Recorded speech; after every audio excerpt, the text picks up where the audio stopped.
রাহমাতুল্লাহি আলাইহি তিনি চিঠি লিখেছেন শেখ আব্দুল মালিক হাফিজাহুল্লাহর বাবার কাছে, আল্লাহ আপনাকে এরকম একটা আব্দুল মালিক দিল, আমাকে যদি দিত।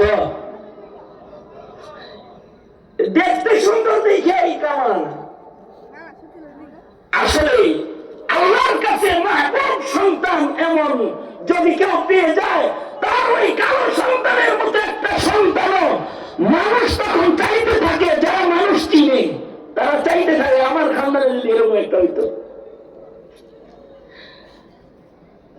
অনেক সময় আমরা মাহফিলে গেলে, এই কিছুদিন গত 2-3 দিন আগে তো গেলাম সিরাজগঞ্জে, তো বাপ তার সন্তানকে নিয়ে আসছে মামুনুল হক সাহেবের কাছে, নিয়ে এসে কয় হুজুর দোয়া করে দেন ও যেন মামুনুল হক হয়।